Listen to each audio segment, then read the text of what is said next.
Marshall skips away. Marshall skips away. Marshall's still going. Marshall's got Richards coming up outside. Now inside.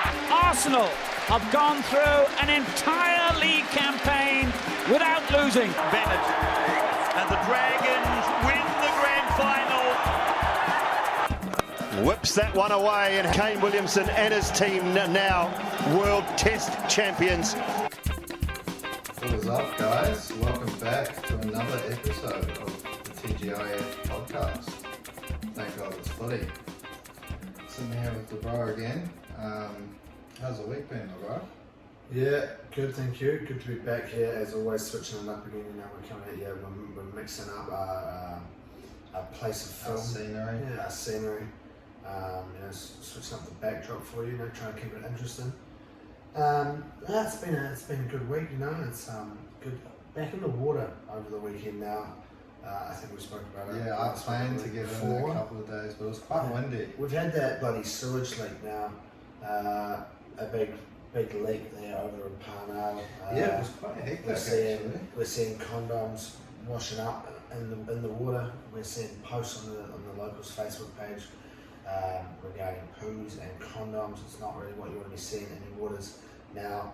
Must have been before the school holidays. So what's that? You're going back a month now since I last had a swim, and you know the safe swim. You know, sort of you're keeping an eye on the safe swim, seeing what's going on there. Now neck for the last probably 2 weeks. Green, good to go. Now, personally, I mean, I'm not a tide expert. I don't know what the term is for someone who works with the tides. You know, it could be someone to do with the ocean. It could be someone to do with the moon. It could, you know, there's lots of things at play when it comes to the tides. But now, for me, as a Devo local, I'm swimming at Cheltenham over Narrowneck. At high tide, just in general, but well, at high tide. Cheltenham's not much of a. Cheltenham's not a low tide beach, you know. And if you're a local and you're going down to Cheltenham at low tide, then you know you're definitely in the wrong. Line of work, probably. You're probably just in the wrong line of work. Yeah, don't be a swimmer if that's the case. But you know, Cheltenham, the way the tides work, huge. Up with there, we're talking massive low tides. You know, you're walking out to the bloody channel to actually to get, you know, above shoulder height pretty much. So it's not a low tide beach, but because of the way those tides works, the amount of water that's coming in and out, and I'm guessing coming out from that side of Rangitoto, it's not coming in from the harbour. I think it's possible that harbour water, the way those currents go. If you also know about Torpedo Bay, now that's a big current. You know, you're not jumping off Torpedo Bay Wharf when you're in intermediate by yourself. You know, your mum and dad aren't letting you do that just because that one other kid is down there at Torps, you know. Those people that lived in Cheltenham, you know, they were strong swimmers. You had to be if you're jumping off Torpedo Bay, huge currents, and so that water's coming out that way is my thinking. So north of Narrowneck, you're good to go. Milford, can't say I've ever been really much of a Milford beach swimmer, but I've now ticked it off, possibly ticked off at some stage in my life. But I swam there, what were we? Swam there Saturday and Sunday. Saturday and Sunday or Sunday and Monday, one of the two. Saturday and Sunday I think it was. Saturday, lovely. Really, really nice. Right on the high tide, we had a bit of wave action going on. So good to be back in the water. Bit of sport as well. I've been quite slack on my sport watching over the last few weeks, barring my darts. As the NRL sort of drew to a close, but I did manage to sit there and watch the whole Black Caps innings there. Yeah. The other night, which was good to see. But no, plenty of sport over the weekend. Probably what people are more interested to hear, I'd say, rather than hearing about the way that the tide systems work and poos and condoms flood in the water. Yeah, if we do have people tuning in to this EP, it's probably more to hear about the footy. And hey, if you are that way inclined, then you'd like to see like a slight spin-off, you know, where we do maybe go in depth about the tides, when high tide is, when you know what your best beach is to swim at high tides and low tides. Reach out via voice message. Reach out via voice message only, yep. Let us know and we'll see what we can do for you. But speaking of sport, now, as always, we like to start off with a bit of rugby league. Obviously, international footy well underway by now. Here on our shores as well. Yep. Eden Park hosting the game, I believe it was, wasn't it? Triple header. Triple header, yeah, how good. But the big one of the weekend, an absolute drubbing, of Samoa there by the Kiwis. 50-0. Not good when the opposing team sort of raising back from a half century, and also not good when they're celebrating the clean sheet at the end of the game. Not in rugby league, that's for sure. Big donut.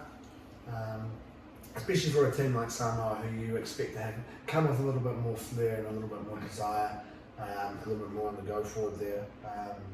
So yeah, not really the performance I think that many were expecting to see from Samoa. Yeah, it was huge from the Kiwis on the one hand, but yeah, it probably was also a bit disappointing for the Samoans as well. I think, as Sean Johnson was saying in commentary, it was probably not an entirely accurate reflection of how the game was going. I think it was just sort of any time the Kiwis got up front in that 20-metre zone, they managed to find the try line. Yeah. Whereas, Samoa were competitive up front with the forward pack, but it's always going to be hard to get up over a forward pack consisting particularly of that middle main three of Fisher, Harris, Leota and Tapine. They were pretty immense. Pretty solid, and yeah, like you said, You got Big Nas coming on to sub in if anyone's feeling a bit out of breath there as well. Yeah, it's definitely hard to sort of keep up with that over the 80 minutes, but I think, you do expect with a team like Samoa, obviously we spoke about it last week, missing Loai, was a big loss for them. That sort of takes that go forward on the attack out. And you do have some relative, I don't want to say newcomers, but youth involved in those backs there. Yeah, there's not too much NRL experience. When you look at that side. You look at the Kiwis line where you've got 4 and starting the game at 9 off the bench. Little late swap from Madge there.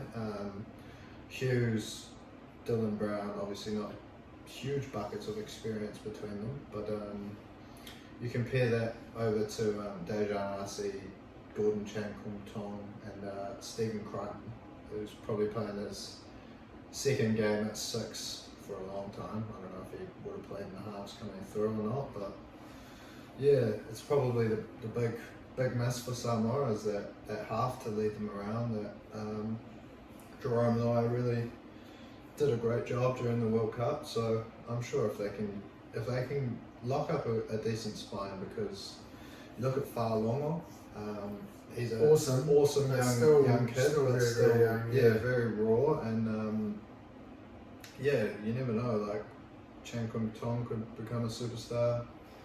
Great name, regardless of whether or not he becomes a superstar. I think he's a bit of a cult hero, he's a bit of an iconic. Like the streets will never forget rugby league. Maybe I think he might already squeeze his way into that addition. I think maybe Seguiara goes and hooker in the streets never forget 13. Just off the top of my head. Who else you got? Isaac Luke. I think Isaac Luke probably a bit too loose. Too legendary status, to be involved in something like that. Maybe a Seguiara. I'd have to have a real sit down and it's probably a thing for another time. Yeah, it's not really off the top of my head. So maybe an off-season project for us. Streets never forget 13. I think it's something I'll be looking into, sooner rather than later. Now having brought this up, it's definitely something. But you got to sit down. You got to have pen and paper. You can't be writing these sorts of things down on your phone. This sort of shit has to be done properly. If you're writing down statistics, it's going to be a nice, I was going to say ideally a big pen. I don't know what the brand of pens these are that we have at school, but we've got so many of them that we've just got in bulk. I love to write with them. I don't know what the branding is, but it's got a nice ball, I guess. Yeah. At the end of the pen there, it's got a nice shaped ball. it's a very consistent flow. So you Shout know, out to them. maybe some people are thinking if you're writing with, you're dealing with stats and this sort of stuff, that maybe you want to be using a pencil for a nice little bit of erasing. But you can sort of do a draft and then you can write up a good copy afterwards. I think that's the best part about writing down stats, is having that sort of scruffy looking draft and then being able to write up the nice looking one to never be looked at again, but to know that you appreciate it at one stage. So that's what I'll be getting myself involved into. I'll probably be getting myself like a little notebook. Maybe. Auditioning for a double role, you're going to come in for that Stats Man Steve role. That's Possibly. it's open. Big advocate for a stat, that's for sure. But we'll see what we can do. We'll see if we can get something like that involved. But wasn't the only game to be. Back to the been footy, played I over the suppose. weekend though. Now, a game that we thought was going to go a lot different. Definitely when we spoke about it last week, we didn't think it was going to be turn out the way that it did. Fiji up against the Cookies. Now, Cookies putting up a really good showing on this one here. Unfortunate possibly to lose this one. Yeah, it was definitely a lot closer than we predicted. Bit of a late escape for Fiji, I suppose, after the Cookies crossed with 8 minutes to go, and then Fiji crossed with about 5 minutes to go. So plenty of drama, but look, it was a pretty sloppy sort of Very sloppy. back and forth affair. Bit of a spoon sort of battle. Yeah. Dragons Tigers sort of game. No disrespect, but we definitely saw a different level from the Kiwis and Kangaroos particularly. But a couple of good stand-up performances I thought in this game. Like Isai Masters had a really good game, playing 7, which is a position I don't think I've ever seen him play before. Wouldn't have ever played in the 7, I don't think, for the Tigers. Definitely not in the NRL, I don't think. More of a wing centre. Yeah, definitely playing the outside I would say backs. Eastern Masters had a 3 on the back, I believe. Yeah. Quite more often than not, 3 or a 4. I'm going to lean towards 3. Definitely not a 7. Not something that you see him doing very well. But no, you're right. He did play well. And that's sort of, again, when you're looking at teams with not much NRL experience, we spoke about that last week, the Cookies there.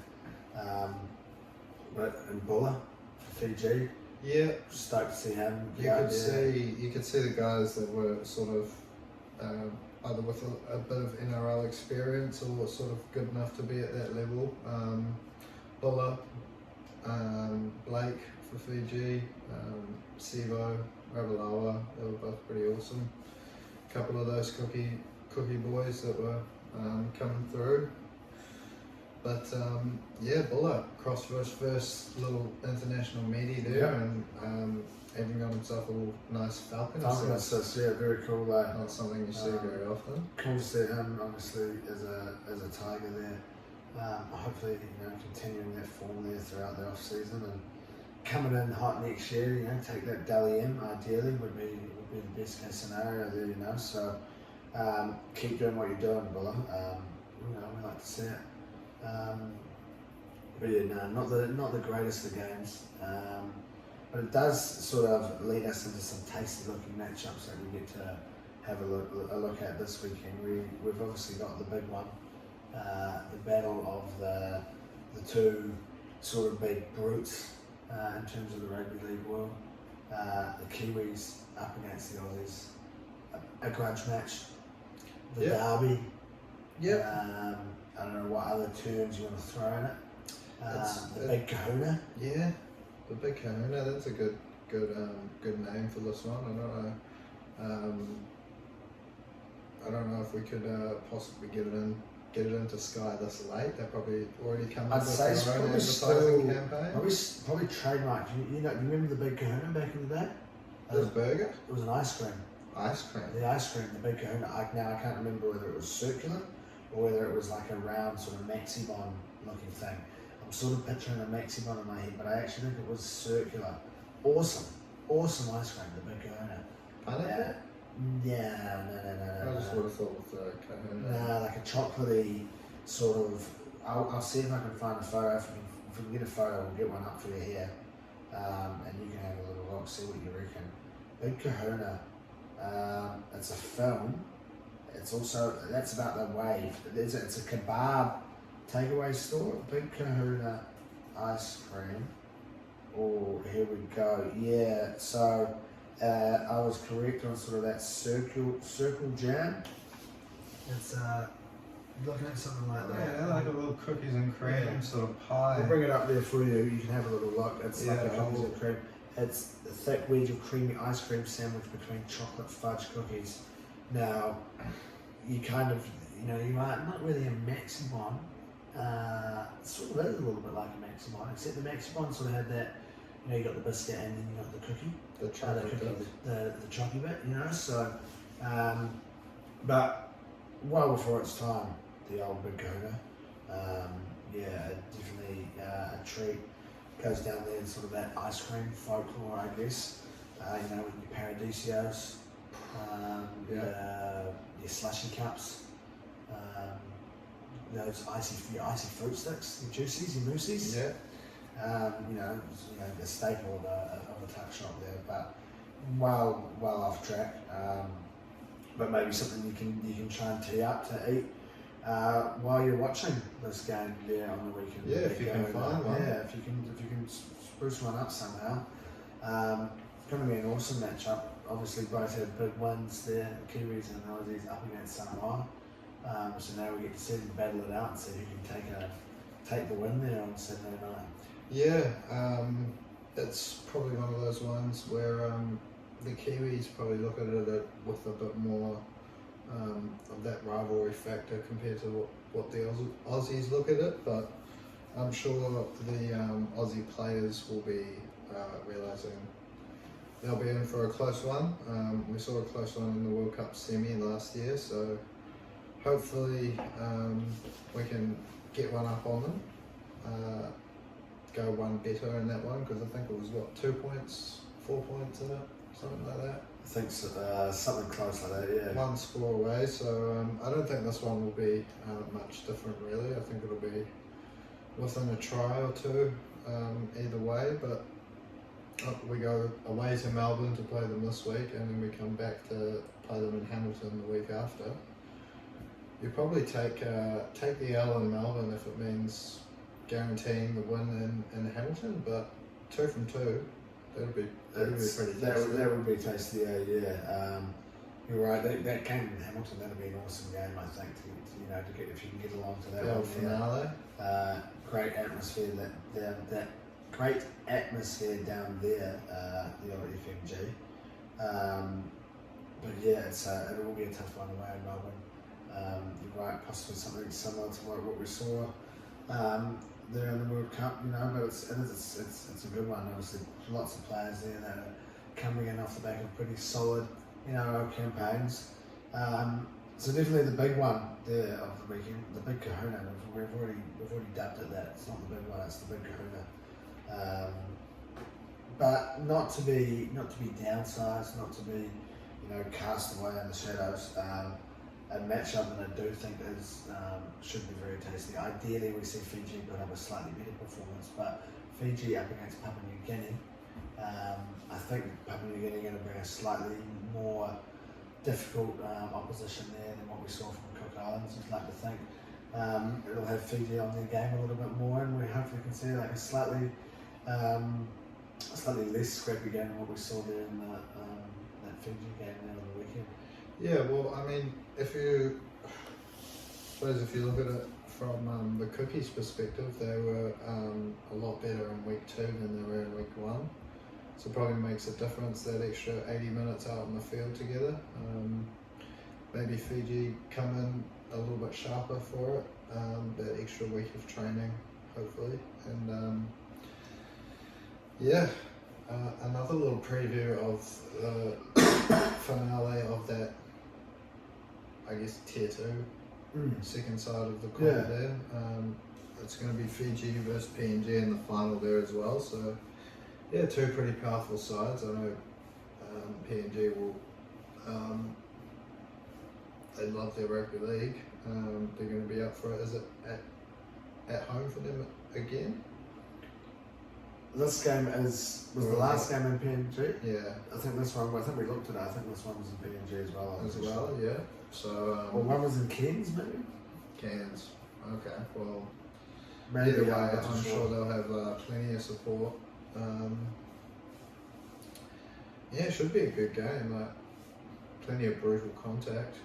Might not be quite as sort of high quality in terms of the football compared to the Kiwis versus Kangaroos game there, but in terms of collisions, in terms of big, powerful athletes, both teams are full of them. So it should be a decent enough game if both sides turn up. Yeah, ideally we see a little bit of improvement there from Fiji. You got Justin Holland running at Wonga Blake, and it'll be lots of NRL experience in this one here, and I think this one should be a really good one. Like I said, the performance from the Cookie was definitely better in that second week compared to the first week. Whether or not we can see something like that there for Fiji as well, who knows? But yeah, this one's hopefully a little bit more competitive, a little bit less sloppy, a few less errors, and a nice little taster to go alongside that Big Kahuna. But it's probably it for what we've got at current now. Getting back into your off-season report card system, having a little look at some other losers of the year, some other fellas who were unable to crack that top 8, crack that finals footy. We made our way to 11th.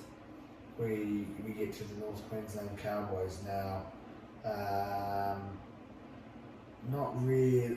I said it so many times this year, they've got to come right at some stage. we kept harping on about it. They didn't come right, I think. They came right.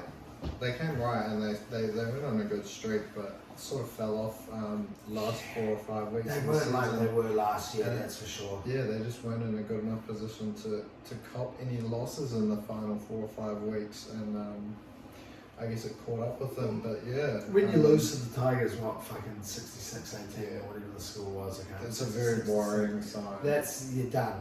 You're absolutely done. To get smashed by that much by the team that ends up coming last, I'm sorry, man, you don't deserve to be making that 8, regardless of how well you went the season before. There were obviously stages, like you said there, where they did play some good footy. They did, manage to find a little bit of form, some outstanding performances there from certain players. Scott Drinkwater had an awesome season. Yeah, I thought he was, like in the top handful of fullbacks in the comp this year. He almost snuck his way into the TGIF Team of the Year with a few late votes throughout that mid to late season there. But yeah, look, it's pretty shocking after being so close to a grand final last year, only just losing that home qualifier to Parramatta last year. And very, very different outcome to the season than what we saw last year. You're right. It's like they were so strong defensively last year, and this year you don't want to single out that one performance, but you concede 66 to the team that's running last. It's pretty worrying signs, and it wasn't just that game. They were conceding plenty of points throughout the whole season. Yeah. There's a few other games where they were Not enough hill running this year. We heard all about it last year. The previous year, yeah, exactly. So maybe that's the sort of the key. The recipe for Toddy Payton. Yeah, for the Cowboys there for next year, but they'll be hoping to improve. On what was definitely a poor year compared to last year's standards. Like I said, poor defence. Not making it into the 8 and not being able to get that consistency. We say it a lot, being able to string those 3-4 games together in a row where you can find that form, and they weren't really able to do that as well as they would have hoped. Now, what do you go for now? I know we've already given these out. A D? We go for a D, did we? Yeah, I gave them a D on the post. We can obviously change it. I think it's possibly.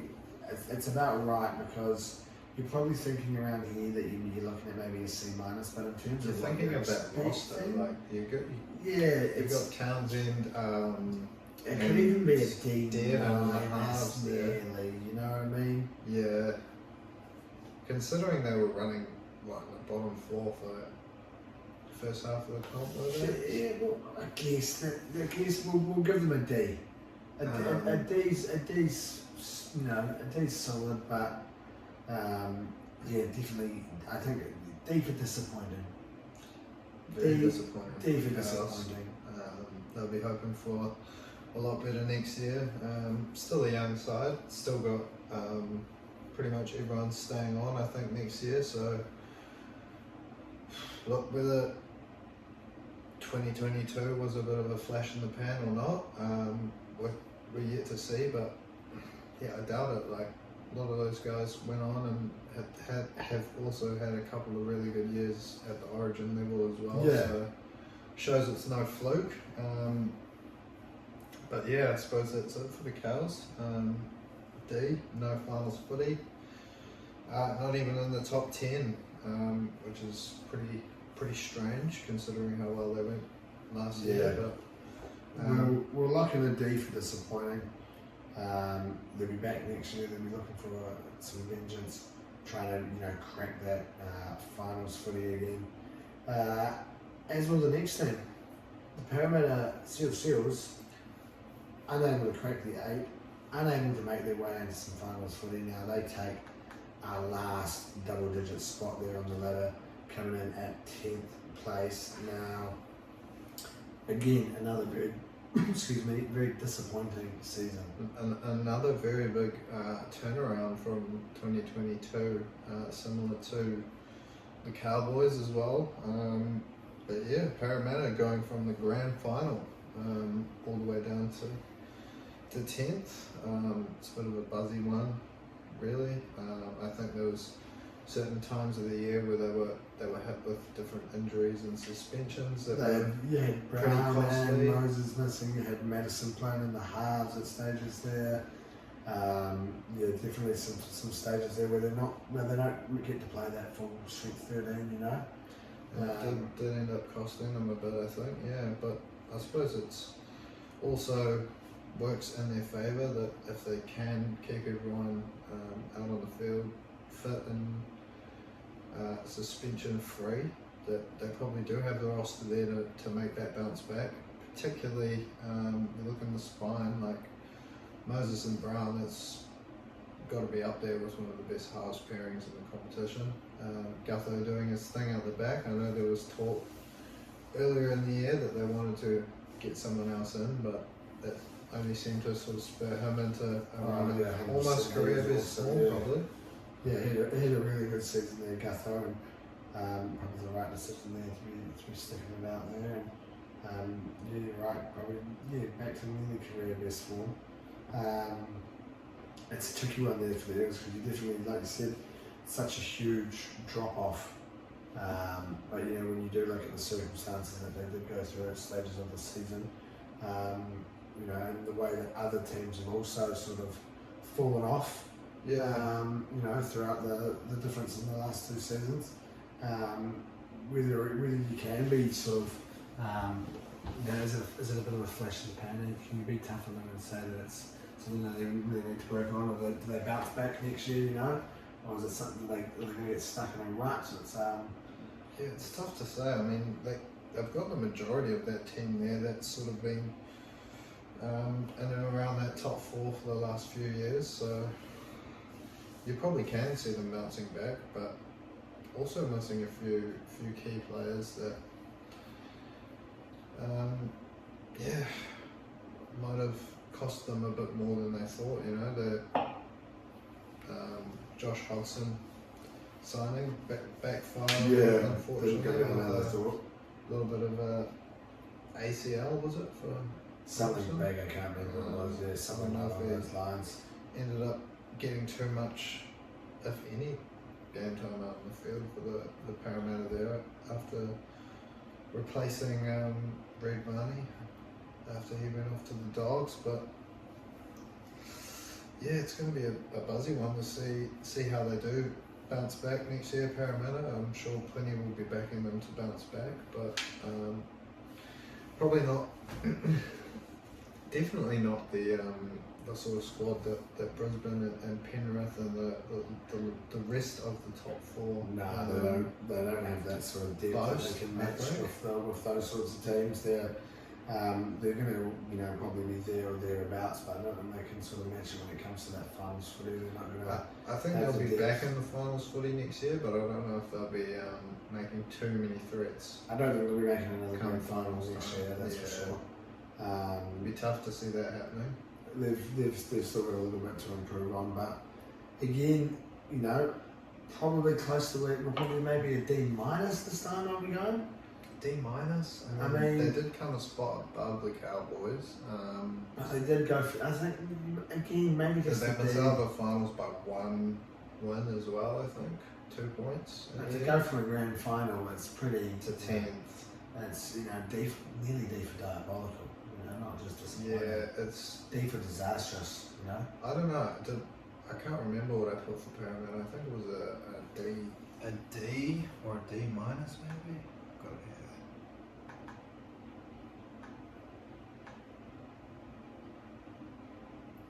here. D. D. Yeah, we'll stick with the D. D's fair enough, I suppose. Yeah, probably not much else to say on Parramatta really. D for disappointing. D for this. We nearly at D for diabolical. Not just yeah, yet. that's what I meant. Disastrous. Maybe we can lock in there. But that wraps us up, I guess, in terms of the footy. Now making that diversion over to the round ball. Not the greatest weekend to be a Gooner, really. Now I went out on Saturday night. I went out to a concert. I got home. Might have gone to sleep around about 2:30. Yeah. Wake up 6. Go to the toilet. Having a sit on the loo. Sort of, automatically you go straight onto you're kind of not thinking. You've had 300 hours sleep. You're not really thinking. Yeah. You go onto your football app. You see the score, 2-0 at this stage. 2-0 down, and you think, Jesus Christ. So, what do? I thought, I'm awake now, I'm going to sit here and watch for a little bit, So we tune on and you finish your business, you get back into your bed, you're watching, and you doze back off again. You wake up, you see a 2-2 result. It's not really, you're kind of happy from that stage, But having now gone back and seen the game properly, not a very good weekend to be a Gooner. No, it was pretty shit from Arsenal really, particularly the first 70 odd minutes of that game. We just, I don't know, where do you want to start? Raya looked sketchy at the back.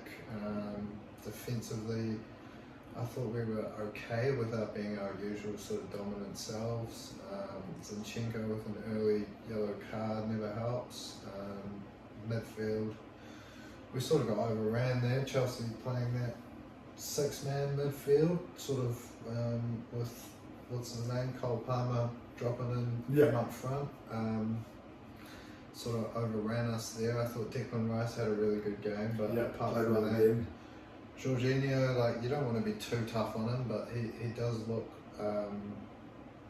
he's definitely no Declan Rice, no Thomas Partey. No. Different style of player, doesn't have that yard of pace that you need if you're being overrun in midfield. And bizarrely, Odegaard didn't have his best game either. He's had a couple of quiet games lately where he's sort of burning out a little bit possibly after a big couple of seasons.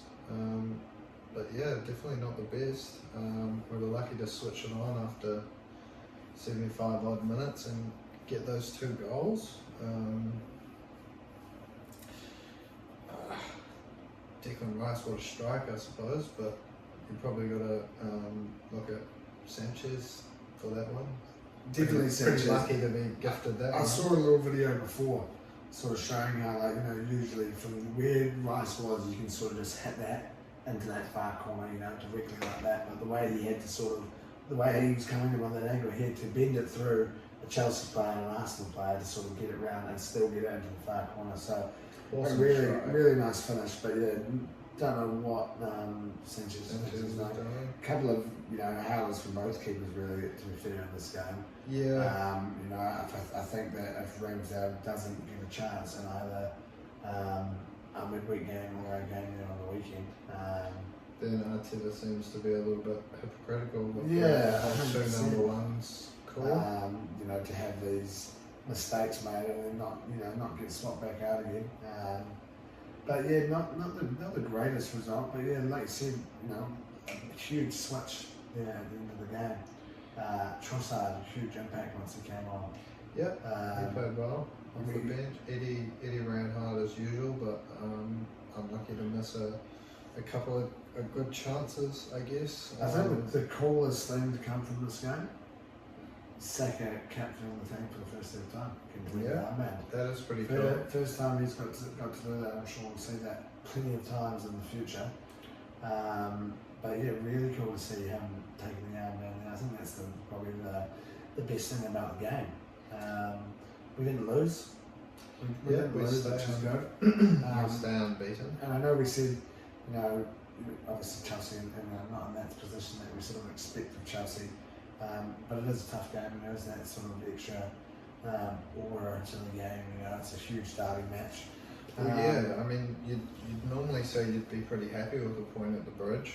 It's been a tough place to go over the years, particularly since Roman Abramovich took over, which is when we've been watching football from. So Yeah.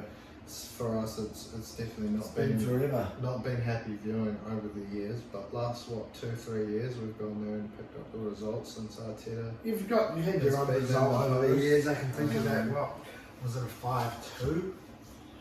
We played out at the bridge, or was that at home? I know John Terry scored that game. Well, under Jose Mourinho, they didn't lose at home for like 4 years, wasn't it? Yeah, but that was In the still league? quite early. We beat them 5-2. I think it was at the bridge. Walcott scored. Right. I think it was at the bridge, and I that's one of my most memorable. I say that now, most memorable games. But I believe it's 5-2. Yeah, no, 5-3. So it can't be that bloody fucking memorable, can it? Where's that? What does it give us a date? 2011. So who would have been in charge then? Ancelotti? Yeah, I don't. It doesn't really say anything there. Yeah, but it's a big game. There's been huge games against Chelsea, and it is. It's like you said, you normally would be happy with the point, but Wasn't our best performance. no, not the best performance. You think of what 11th versus 2nd going into it, the way we've been playing over the last year versus the way they've been playing, you probably would have been pretty confident to come And away. we got into from that position of being ahead of City too, you know. So I just, think if we would have played more than 15 minutes of decent football, it would have been we could have been all right. coming away all right. There was a bit of a hectic penalty call in their favour, I thought. So it's a weird rule, I think. You know, there's something with the rule that needs to be changed. That's for sure. Yeah. But you know, maybe they're saving themselves. We've got a game tomorrow. Tuesday Tomorrow morning. Tomorrow morning. Yeah. What time? Kick-off 7. 8, Eight. I think. I don't know how. We'll see what we can do. Maybe they're resting themselves. Big game in Spain, up against Sevilla. Hopefully looking to bounce back a little bit there, trying to get back to winning ways. Unsure. Arteta's one of those managers, kind of hard to sort, you know, for a game like this, hard to know how he's going to go. I Whether think- or not it's that full strength again. I think you probably have to presume so. He doesn't tend to rotate too much early in the group stages. A couple of positions last year when it was Europa League, but we saw Saka getting the start against Lons after sort of hobbling off against Yeah. Bournemouth, and you know, Arteta wanted to risk him there, so I'd probably say he will be. Having lost that game as well, this game does have a little bit more seriousness to it, so. And not to be disrespectful, but it is lowly Sheffield United on the weekend for Arsenal, I believe. So out of the two games, you'd probably be. That's the game where you can do some wrestling. You'd That's probably the be Sheffield saying. United game. Well, you'd probably see other lads pull up from this trip to Spain. See if they're feeling fresh enough to back up again on the weekend. But yeah, look, up against Sevilla, they're sitting third after a couple of draws. Maybe that's where they want to be. Sevilla, they've got a love affair with that Europa League. They're happy to just keep drawing their way along in third. Who knows? There could be something behind that. They could be after that. They go for that 6th Europa League title in the last decade or something. Yeah, they could be after a little slide there into the Europa League. Who knows? But yeah, fingers crossed we can see a slightly better performance than what we saw there on the weekend. Whether or not they were saving themselves, who knows? Don't have as much to save themselves for this following weekend, so hopefully we do see a good performance be out there. Get a win, get back on track, not only just in terms of our form, but in terms of the Champions League. Get ourselves another 3 points would be ideal. And yeah, it does, like you said, it would lead us into a game up against, it's not disrespectful to say lowly, but they are lowly currently, dead bottom of the Premier League. Last place, 1 point, Sheffield United, so we can come into this one with a win. You don't want to go say you're going in cruise control, but maybe we do see a few players rested. Maybe we do get to see, maybe Eddie get a start again. Smith Rowe maybe involved for a start. We get to see a little bit of Nini running around there on the paddock. Nini? Maybe not a start. That could be a good shout. Maybe Arteta's thinking, do I give a few of these sort of squad members an appearance early? That way I've got one of the 5 out of the way so that they get their medals. Get that medal going, yeah. If we do end up on top of the pile at the end of the year, but yeah, you don't want to say anything disrespectful, but surely we can come in against a side that has 1 point from their opening 9 games and come away with a sort of no-nonsense victory here. A few nice goals, a clean sheet, you'd be happy to see that, but if we don't get out of first gear or second gear, pick up a 1 or 2 nil win, it's not going to be the end of the world. No, not at all. It'd be nice to see Arsenal sort of click back into some of the form 5, 6 we saw something like that. last would be year. nice. I thought we were playing a lot better last year. We obviously haven't lost any games apart from that Champions League tie, but yeah, it'd be good to keep that pressure on in the title race there. We saw Spurs picking up the win this morning to go 2 points clear of us and City, so hopefully a good win here and sort of back into winning ways and cruise on through. But that's probably it in terms of the Arsenal. We'll have a look at the grand finale of the Rugby World Cup. The Rugby World Cup, it's still all up in action. We've had two big semi-finals there over the weekend. The big dance is ready. It's teed up. All Blacks up against the Springboks. It's a huge rivalry. Probably the two best in. Well, it must be the two best in world rugby there at the moment. Looking to battle it out. Sunday morning it must be. Sunday morning, yeah. This the Big Kahuna? Yeah, look, I think this one's definitely got a lot more at stake compared to that, I guess warm-up game for the Pacific Championship title the following week in Hamilton. The Rugby World Cup, I'm sure there'll be a a lot more people tuning into this one than that one. But yeah, look, a couple of semi-finals last weekend, pretty easy stuff. Saturday morning for the All Blacks, cruising away with a 38-point win. South Africa, though, they had a tough time with it against England. A lot tougher up against England. A lot closer. Lucky to scrape away with a penalty in that final sort of 2 or 3 minutes of the game to It was definitely a nervy clinch ending the for them, win off England, who had led for 70 odd minutes of that game. So heartbreak for the English, but yeah, it does tee up, like you said, the Big Kahuna. The Box versus the All Blacks. You'd probably have to have the Springboks as slight favourites.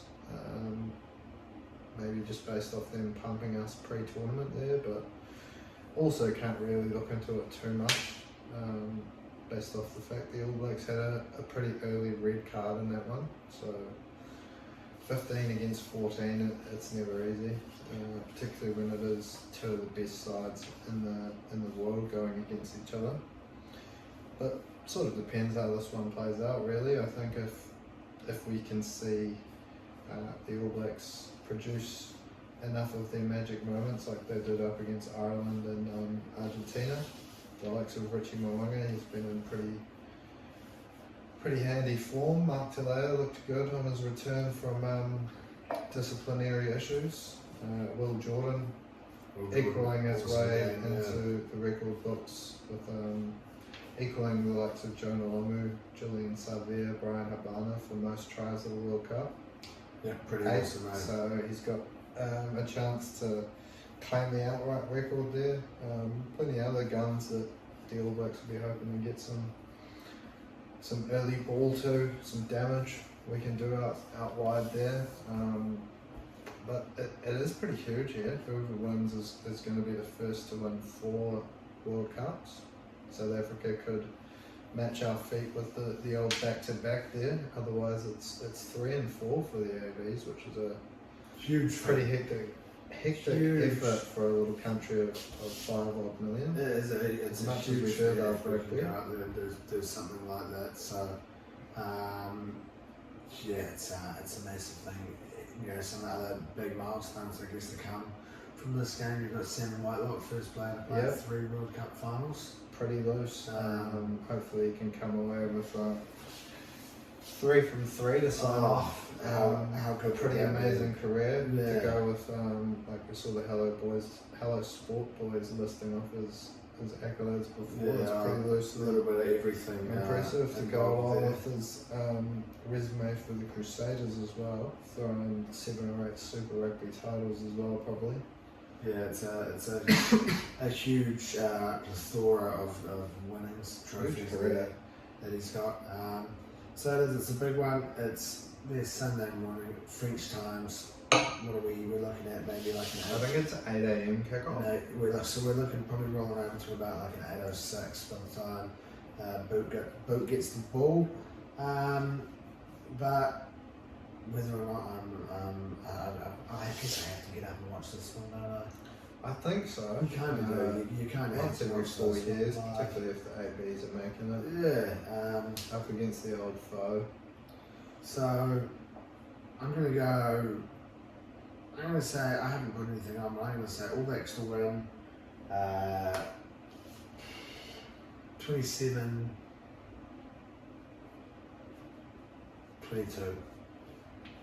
Yep. 27-22. All Blacks to win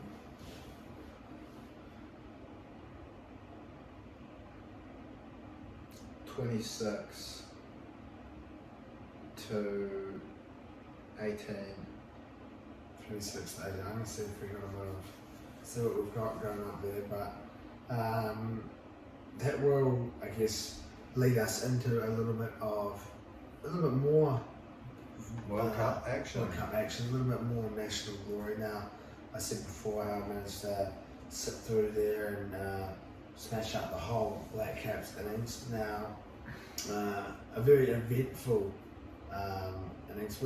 We've We've had a game since then, haven't we? Another game as well, haven't we? We played Afghanistan since we last spoke, I believe. We hadn't played them I yet. think That was the night the of. night of our recording last week, maybe the night after, but we managed to breeze past Afghanistan in pretty good fashion there. A few 50s from the lads, Phillips, Latham, Young, clocking up 50s.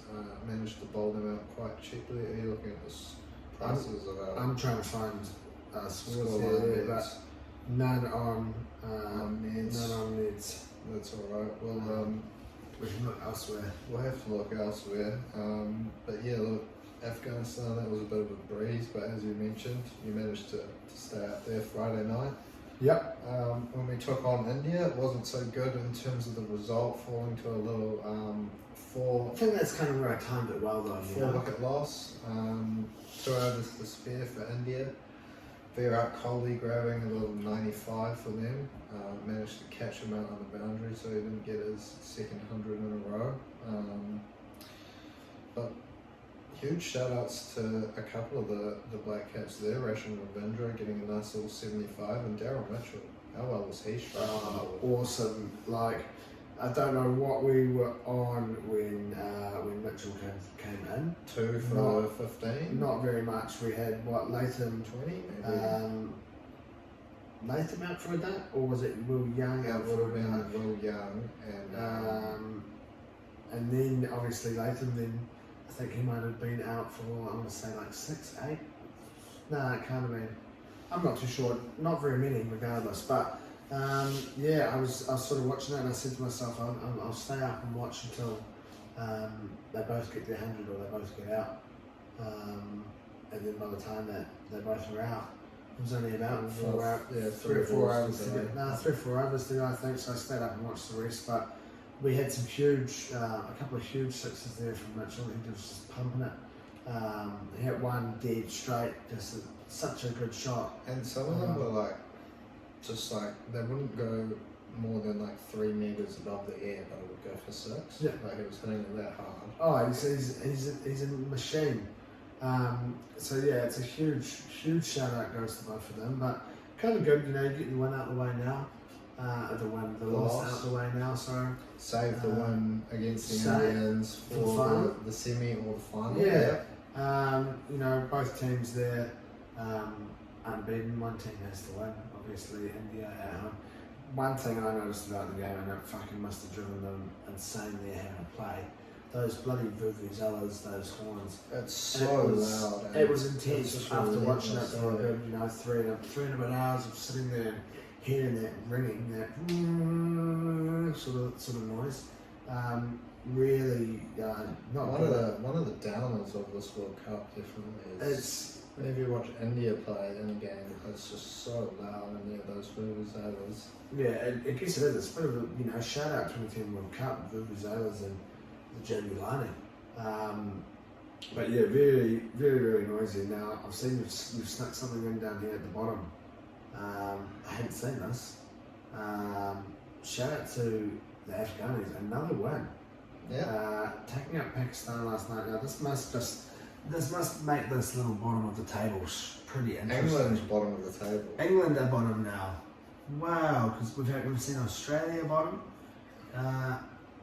Australia obviously now. Look at Afghanistan, right? They're sitting there and freaking Six. 6. How does it go? Is it a top 8 after this? It's just straight semis. Straight semis. So So everyone plays everyone. So I think next we've got to play Aussie. We've got to play South Africa. We've got to play Sri Lanka and Pakistan.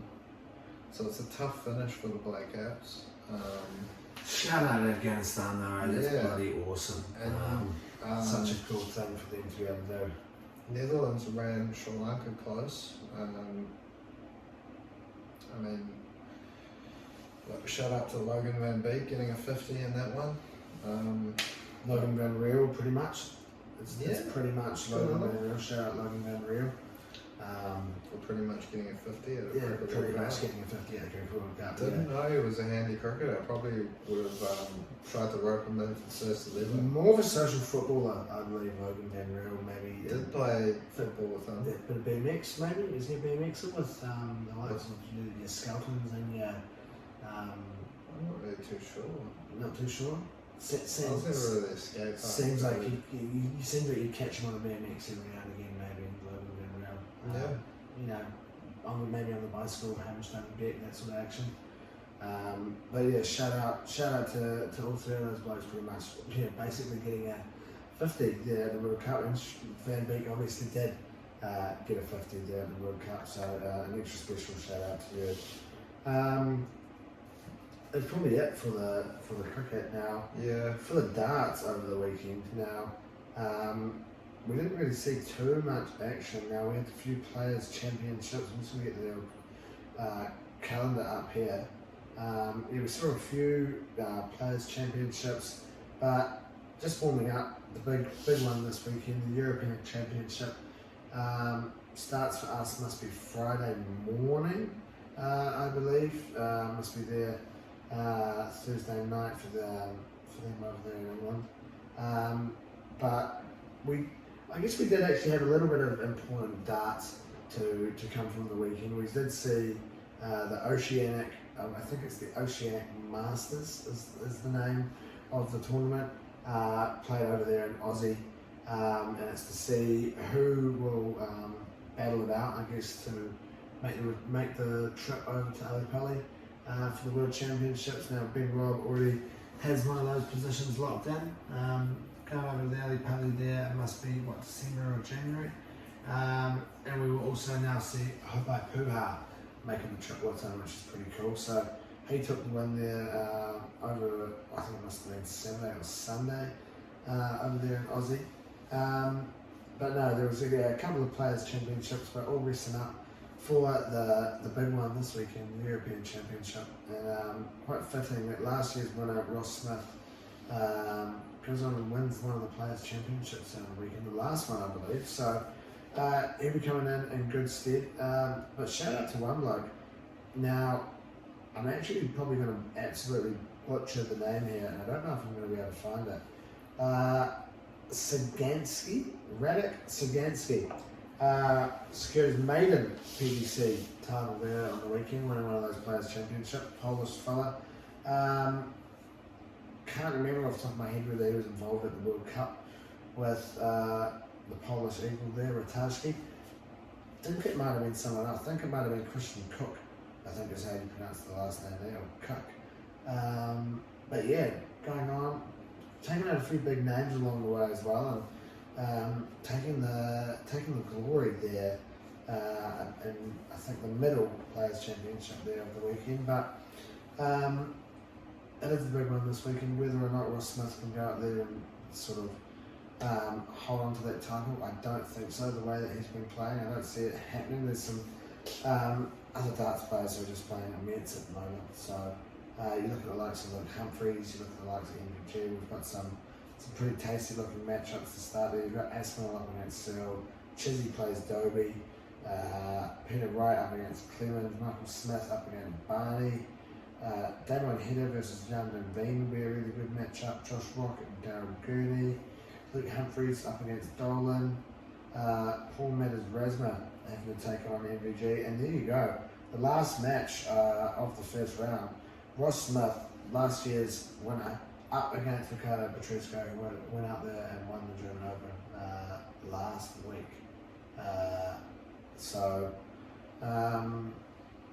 Yeah. Big one this weekend in the darting world, but probably it in terms of the sports for us. Wraps up another episode as always. We thank you for tuning in. We thank you for watching, viewing, indulging however you do. Remember to give us a like, a 5-star, a subscription, a comment. Send us in those voice messages regarding your request for a Tide podcast. Enjoy your week ahead. Enjoy the Big Kahuna on the weekend, whatever Big Kahuna you're getting yourself involved in, whether it be the footy, whether it be the rugby union, whether it be an ice cream sandwich, or both. all of the above, ideally. If you're having a punt, do so responsibly, and hopefully we'll see you again next week. Sounds good to me. We'll see you then. Marshall skips away, Marshall's still going. Marshall's got Richards coming up outside, now in outside. Arsenal have gone through an entire league campaign without losing. Bennett and the Dragons win the grand final. Whips that one away, and Kane Williamson and his team now World Test champions.